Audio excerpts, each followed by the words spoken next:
Uh, Walaupun kita masih banyak tantangan ke depan, tapi saya optimis tahun ini transformasi pendidikan kita akan semakin positif. Untuk topik pertama, ini akan detailnya dibahas oleh mengenai guru honorer dan seleksi P3K akan dibahas oleh Dirjen GTK Mas Iwan. Tetapi sebelum itu mungkin saya memulai sedikit sebagai intronya. Saya rasa masyarakat juga harus mengetahui bahwa kita punya undang-undang ASN yang mengunci dua hal dalam rekrutmen P3K ini. Yang pertama, undang-undang ASN itu mengunci bahwa baik dari pihak swasta maupun negeri harus diberikan kesempatan untuk masuk dalam seleksi guru. Jadi itu hal yang dikunci oleh undang-undang. Dan yang kedua adalah pegawai ASN harus bekerja di dalam organisasi pemerintahan. Jadi ini dua hal yang memang dikunci oleh undang-undang ASN. Tetapi saya mengerti bahwa ada dua isu besar. Satu isu yang terbesar adalah beberapa guru yang tentunya yang lolos passing grade tapi tidak ada formasi. Ada isu kedua yaitu guru-guru yang mungkin lolos passing grade tetapi kalah dengan beberapa guru swasta dari sisi ranking. Dan yang ketiga adalah isu beberapa yayasan yang kehilangan guru. Ya, ini isu tiga ini. Nah, ini akan dibahas sama Mas Iwan, tapi sangat penting untuk masyarakat mengetahui bahwa Kemdikbud mengambil posisi yang sangat jelas di sini. Walaupun ini bukan keputusannya Kemdikbudristek, bahwa ini adalah keputusan Panselnas, di mana ada beberapa pihak, posisi Kemendikbudristek, kami ada di sisinya guru honorer. Artinya apa? Kami mengambil posisi dan berjuang di Panselnas untuk bagi guru-guru yang sudah lolos passing grade tapi belum dapat formasi, kita ingin dia tidak harus tes lagi, pada saat formasinya keluar dia langsung dapat. Itu adalah posisi Kemendikbud. Satu, pertama. Jadinya guru-guru honorer di luar, para organisasi-organisasi harus menyadari bahwa Kemdikbud ada di sisi mereka dan kami sedang berjuang setiap hari untuk meyakinkan perubahan, sehingga perubahan Permen Pan-RB sehingga proses seleksinya itu bisa pada saat guru itu sudah lolos passing grade, kita ingin dia langsung dan formasinya terbuka, dia langsung dapat dan tidak perlu mengikuti tes lagi. Ya, itu yang pertama. Kita mengambil posisi yang sangat jelas untuk membela hak guru yang sudah lolos passing grade tetapi belum dapat formasi. Kedua, kami mengambil posisi yang sangat jelas juga, kami sedang memperjuangkan bahwa seluruh proses rekrutmen ini kami ingin pastikan memaksimalkan afirmasi dalam bentuk apa? Afirmasi dalam bentuk kesempatan terbesar dan prioritas bagi guru di sekolah induknya. Itu adalah perjuangan kedua kita untuk memastikan dan memaksimalkan bahwa kita memberikan kesempatan terbesar dahulu bagi guru-guru honorer di sekolah-sekolah negeri di sekolah induknya dia, sehingga dia bisa mendapatkan kesempatan terbesar. Jadinya ini adalah dua hal yang sangat penting untuk dimengerti masyarakat dan para guru-guru honorer bahwa Kemdikbudristek hadir di sisinya mereka. Ini sangat penting. Tetapi ini adalah keputusan bersama di Panselnas. Jadi mohon dukung kami dalam perjuangan ini dan insya Allah kita akan mendapatkan terobosan, tapi kami akan terus berjuang untuk mencapai ini. Ya, jadinya sekali lagi saya mengulang, Undang-Undang ASN mengunci bahwa partisipasi dari guru swasta itu diwajibkan oleh undang-undang. Mereka harus diberikan hak karena mereka juga guru yang diberikan hak untuk bekerja. Sama seperti kalau kita membuka rekrutmen untuk masuk kementerian, harus bisa diakses dari pihak swasta juga, gitu. Itu adalah undang-undang ASN. Dan yang kedua yang dikunci adalah ASN harus bekerja di dalam organisasi pemerintahan, tidak bisa bekerja dalam organisasi swasta. Itu dua hal yang dikunci. Jadi solusi kita apa? Tadi yang saya sudah bilang, kita harus membuat proses rekrutmen P3K ini lebih baik lagi, sehingga benar-benar memprioritaskan guru-guru honorer negeri di sekolah induknya dulu, kita berikan kesempatan. Dan yang kedua, yang sudah lulus passing grade jangan disuruh ngambil tes lagi. Pada saat formasinya tiba-tiba keluar, dia harusnya diamankan formasi itu untuk mereka. Ya, itu adalah posisi Kemendikbudristek. Poin saya terakhir sebelum saya berikan kepada Dirjen GTK adalah, Bapak Ibu, di tengah berbagai macam aspirasi dari masyarakat, janganlah kita lupa satu hal dan satu angka yang luar biasa. Hampir 300.000 guru di tahun 2021, guru honorer yang tadinya pendapatannya 400.000 sebulan, 500.000 sebulan, yang sengsara dengan gaji begitu kecil, sekarang telah menjadi P3K. 300.000. Kapan itu terakhir terjadi? Mungkin saya tidak, Bapak Ibu mungkin yang bisa lebih ingat, kapan itu terjadi? 300.000 guru sekarang kesejahteraannya terjamin, yang tadinya tidak. Jadi itu menurut saya suatu hal yang patut juga dirayakan, walaupun proses seleksi ini masih tidak sempurna, dan kita terus akan perjuangkan hak-hak guru induk, guru honorer, tetapi angka 300.000 ini tidak kecil, dan ini akan merubah kehidupan dan kesejahteraan mereka selama-lamanya. Jadi ini merupakan hal yang mungkin patut diingat juga. Dengan demikian dari saya, mungkin bisa saya berikan ke Mas Iwan. Silakan Mas Iwan. Terima kasih Mas Menteri. Assalamualaikum warahmatullahi wabarakatuh. Selamat pagi, salam sejahtera buat kita semua. Yang saya hormati pimpinan Komisi 10, seluruh jajaran pimpinan beserta anggota, Mas Menteri dan seluruh jajaran Kemendikbud. Izinkan saya juga menambahkan apa yang sudah disampaikan oleh Mas Menteri tadi. Ini hanya untuk menambahkan saja, karena sebenarnya prinsip-prinsip yang tadi sudah Mas Menteri sampaikan adalah poin-poin yang utama. Untuk melengkapi bahwa pertama, sejak kita memulai untuk memikirkan bagaimana ada sebuah terobosan untuk menyelesaikan isu guru honorer, Mas Menteri itu sebenarnya sudah mengambil posisi dari awal sangat jelas bagaimana guru-guru kita tidak boleh ada guru yang dibayar dengan tidak layak. Jadi ini sebuah hal yang dari hari pertama Mas Menteri sudah sampaikan kepada seluruh tim, dan kita memikirkan berbagai macam cara untuk melakukan itu.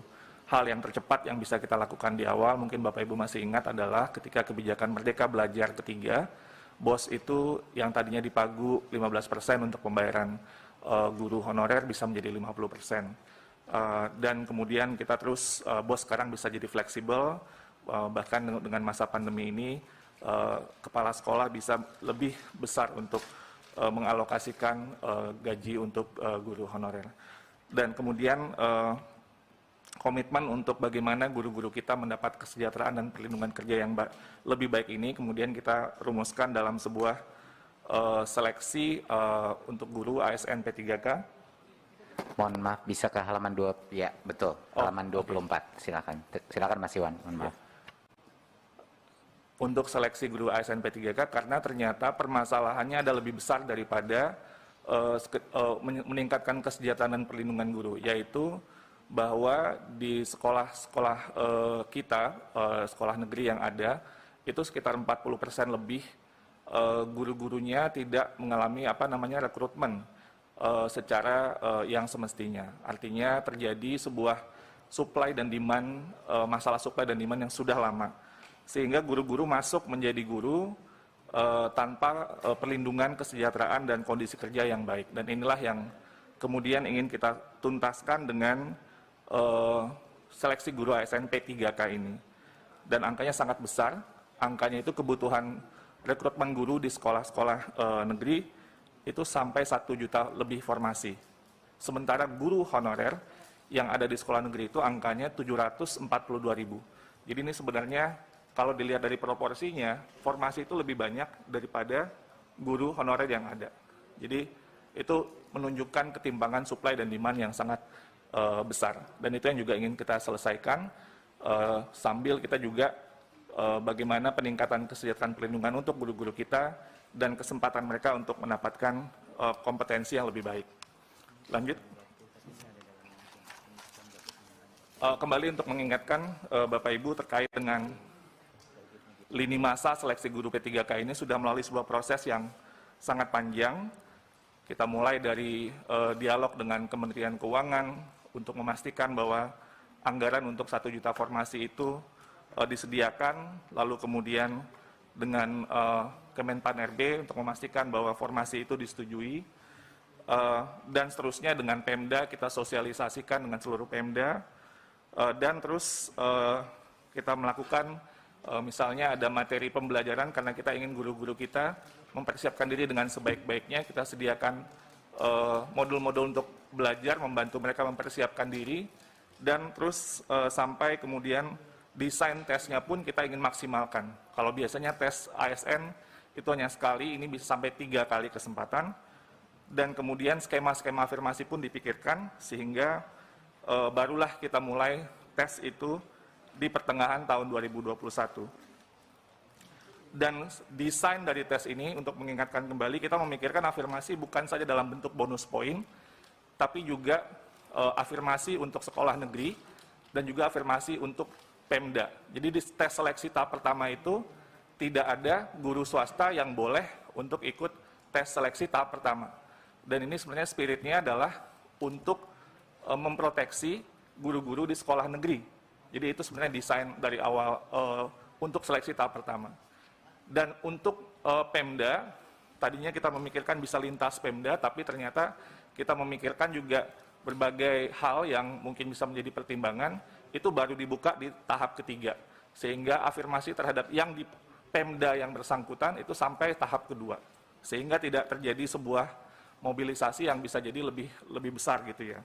Nah, ini afirmasi terhadap sekolah negeri itu kita desain, afirmasi terhadap Pemda juga kita desain, sebelum kemudian tahap 3 itu yang lebih artinya lebih persaingannya lebih bebas, dan kita akan melakukan optimalisasi jika masih ada formasi yang tersisa dan guru yang layak, yaitu yang lulus passing grade-nya.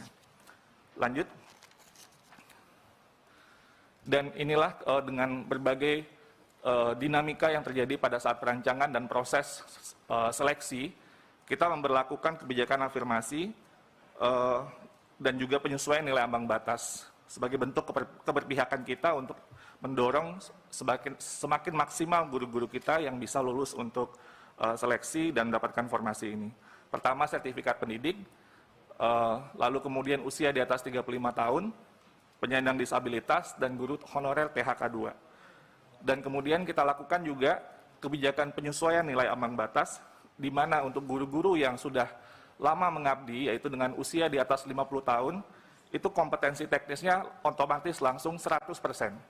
Jadi kompetensi teknis yang di Tenggarai waktu itu sangat sulit, itu kita berikan afirmasi maksimal 100% kepada guru-guru di usia 50 tahun. Ini juga masukan dari Komisi 10 pada waktu itu, dan juga mereka juga mendapatkan bonus 10% untuk kompetensi manajerial, sosiokultural, dan wawancara. Dan setelah itu pun semua peserta seleksi mendapatkan nilai afirmasi 10% dari kompetensi teknisnya. Lanjut. Nah, kondisi pada saat ini, Bapak Ibu yang terhormat, yang sudah disampaikan oleh Mas Menteri tadi, sudah 293.000 atau hampir 300.000 guru honorer yang sudah lulus formasi pada ujian pertama dan kedua dan akan segera diangkat menjadi guru P3K.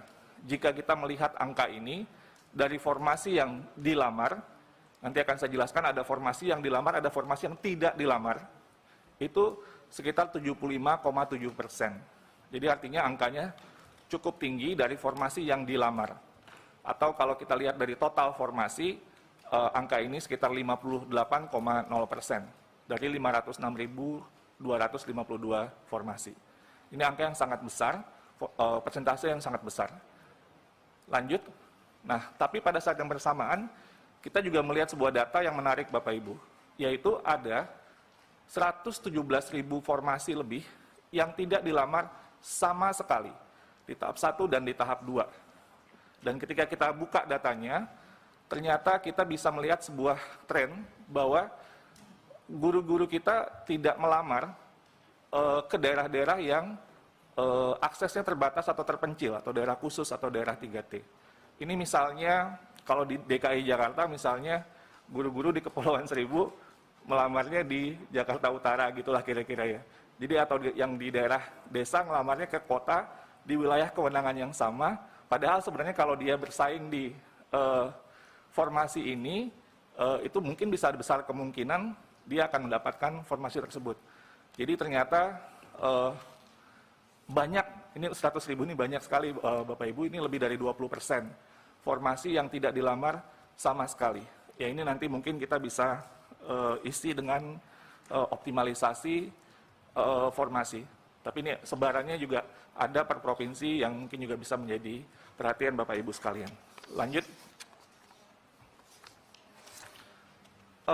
Nah ini isu yang saya yakin Bapak Ibu sudah sangat sering mendengar, tadi juga pimpinan sudah menyampaikan, kami pun juga terus dengan pengaduan, layanan pengaduan yang kami terima dan forum-forum yang kami ikuti dan juga berbagai macam bentuk komunikasi lainnya, ada 4 isu utama dari tahap 1 dan tahap 2. Yang pertama, itu di tahap 1 waktu itu mungkin Bapak Ibu masih ingat di akhir tahun, ketidakjelasan tentang pemberkasan untuk guru-guru yang sudah lulus di tahap 1.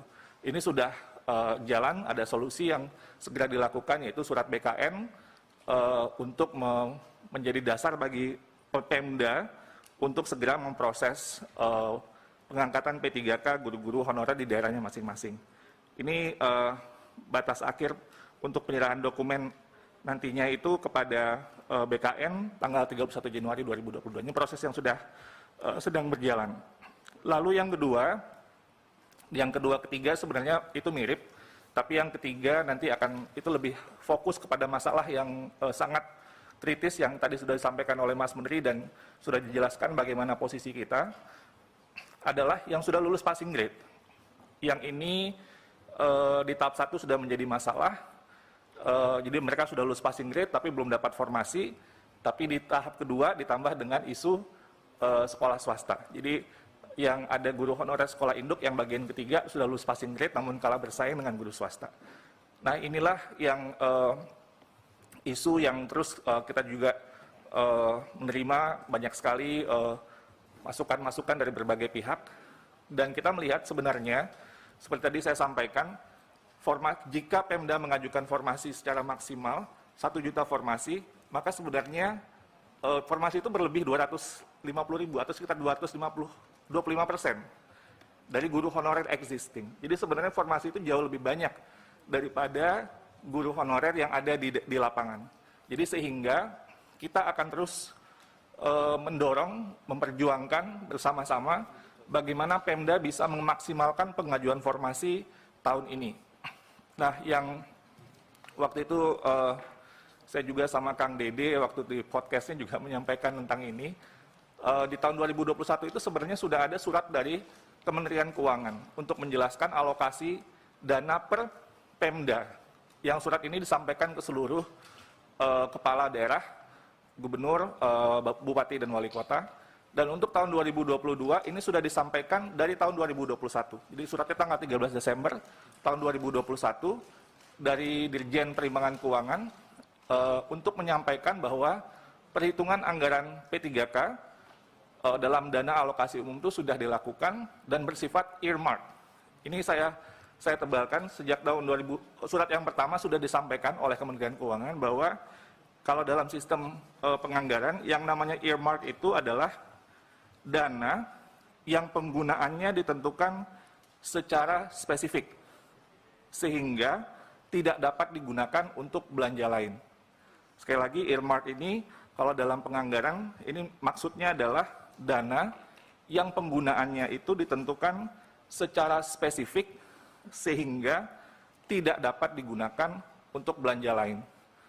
Dan ini ditegaskan ke surat yang sebelumnya itu sekitar bulan Maret 2021 untuk P3K 2021, untuk pengajuan 2022 yang sudah dihitung juga secara maksimal, itu juga sudah dikeluarkan surat dari Kementerian Keuangan kepada seluruh kepala daerah.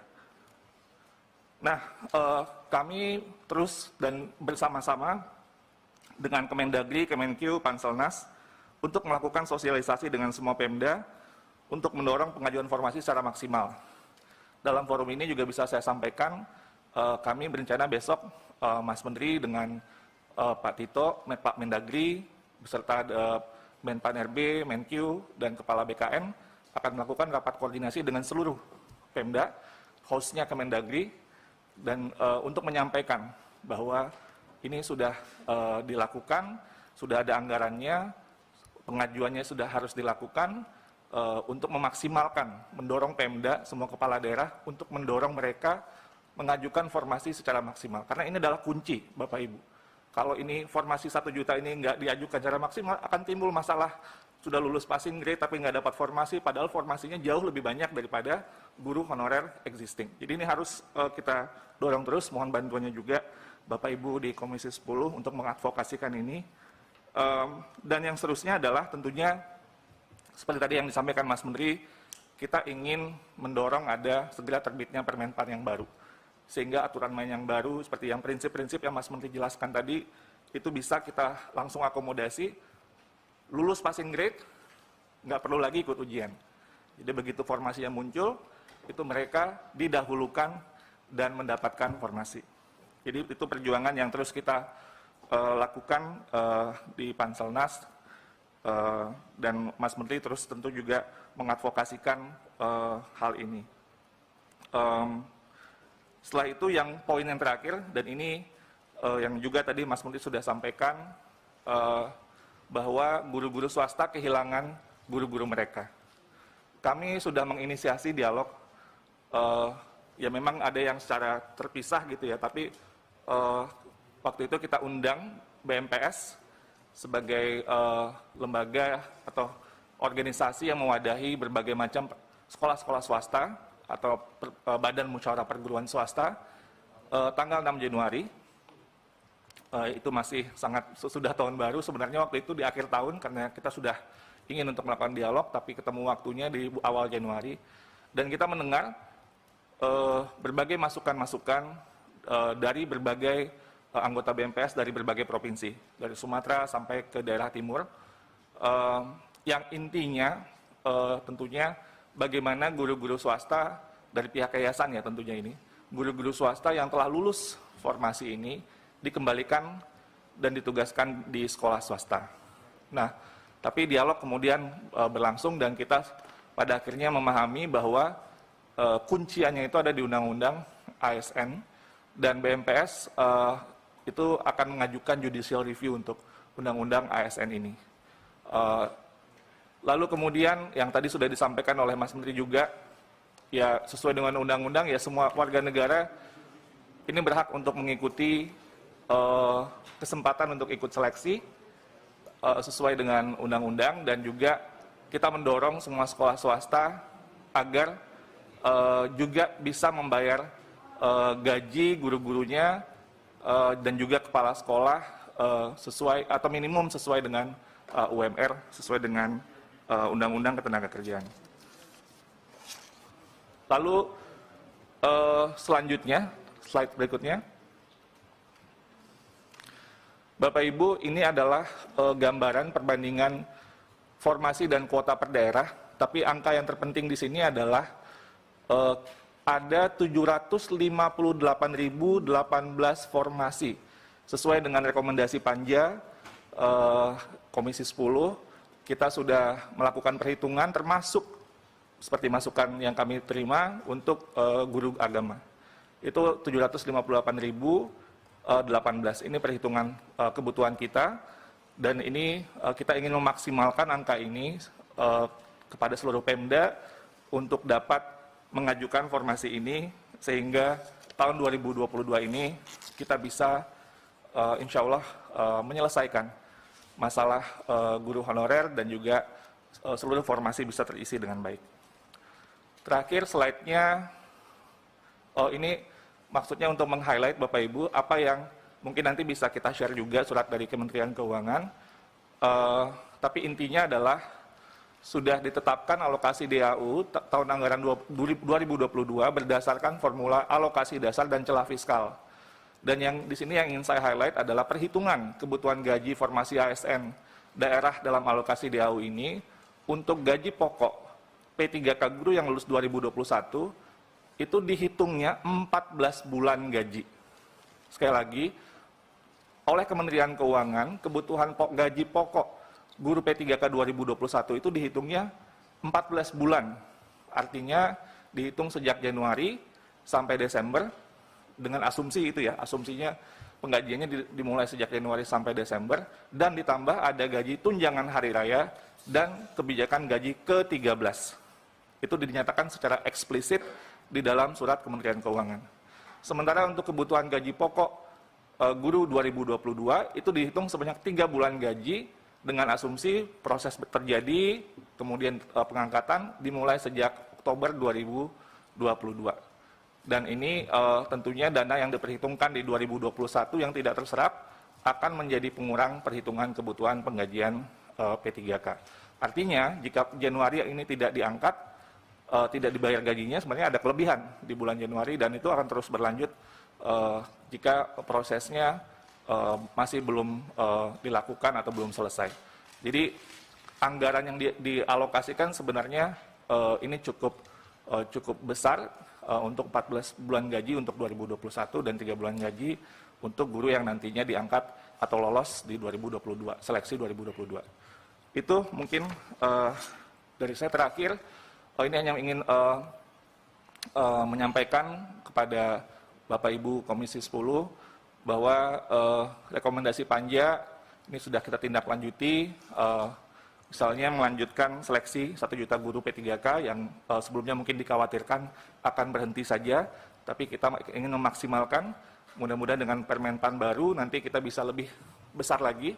Jadi mungkin kalau masih tahap ketiga masih belum, kita terus akan melakukan seleksi sampai maksimal formasi terisi, lalu kemudian melakukan pengusulan pemenuhan kebutuhan guru 2022 berdasarkan peta data yang sudah kita sampaikan, membentuk layanan pengaduan, ini juga sudah kami lakukan, Bapak Ibu Komisi 10, di https://guru p3k.kemdikbud.go.id dan nomor layanan pengaduan 15997. Ini luar biasa sibuknya layanan pengaduan ini dan kita terus menambahkan anggota untuk memastikan kita bisa melayani atau tidak jauh lah harinya untuk menjawab pertanyaan-pertanyaan yang diajukan kepada kami. Sosialisasi kepada pemerintah daerah untuk pemenuhan kebutuhan guru terus kita lakukan, termasuk rakor yang akan kita lakukan besok dengan Kemdagri dan semua anggota Panselnas, Kemenkeu. Terkait kebijakan anggaran, kita terus berkoordinasi dengan KL terkait untuk memastikan pembayaran gaji dan tunjangan guru P3K alokasi APBN diperhitungkan melalui DAU. Terkait dengan kebijakan formasi afirmasi seleksi untuk guru-guru PJOK, kesenian, bahasa daerah, dan TK, memberikan kesempatan yang sama afirmasi guru honorer penyandang disabilitas untuk dapat mengikuti ASN P3K, dan afirmasi nilai guru di atas 35 tahun ke atas dan 50 tahun ke atas. Mungkin itu dulu, Mas Menteri, saya kembalikan ke Mas Menteri. Assalamualaikum warahmatullahi wabarakatuh. Terima kasih Mas Iwan, dan apresiasi saya Mas Iwan ini mengerjakan program P3K ini paralel dengan program guru penggerak, paralel dengan revitalisasi PPG program kita, semuanya di saat yang sama. Jadi saya ingin ucapkan apresiasi yang luar biasa untuk bisa mencapai sampai 300.000 Mas Iwan yang menjadi P3K. Jadi poinnya Bapak Ibu, kami menginginkan bantuan dari Komisi 10 untuk mengkomunikasikan ini kepada masyarakat, terutama yang isu formasi. Kalau semua Pemda telah mengajukan formasi yang kita inginkan sesuai dengan target kita, kita tidak akan ada yang namanya lolos passing grade tapi tidak mendapatkan formasi. Pasti semua yang lolos passing grade langsung menjadi P3K. Dan sekarang sudah sangat jelas surat dari Kementerian Keuangan sudah keluar bahwa uang anggaran untuk guru P3K itu sudah dikunci sudah dikunci, artinya tidak bisa digunakan untuk hal-hal lain, hanya untuk itu, hanya untuk P3K. Jadi sudah tidak ada lagi alasan kenapa formasi tidak diajukan secara full sesuai dengan anggaran yang sudah dikunci itu, karena uang itu tidak bisa digunakan untuk hal-hal lain. Jadi mohon Bapak Ibu dalam sosialisasi ke masyarakat dan juga ke masing-masing Pemda ini bisa ditekankan, itu akan sangat membantu konstituen Bapak Ibu di masing-masing dapil. Dan poin saya yang terakhir adalah untuk mengulangi lagi bahwa posisi kami sangat jelas di sini. Kami berada di sisinya guru honorer yang merasa kami juga setuju dengan mereka bahwa guru honorer di sekolah induk yang lolos passing grade harus diprioritaskan untuk mendapat posisi itu dan juga tidak harus mengambil tes lagi. Jadi itulah permintaan kita terhadap perubahan yang kami ajukan kepada Panselnas. Saya harap ini bisa ada titik temunya dan bisa kita memberikan keadilan bagi guru-guru yang sudah lolos passing grade dalam sekolahnya masing.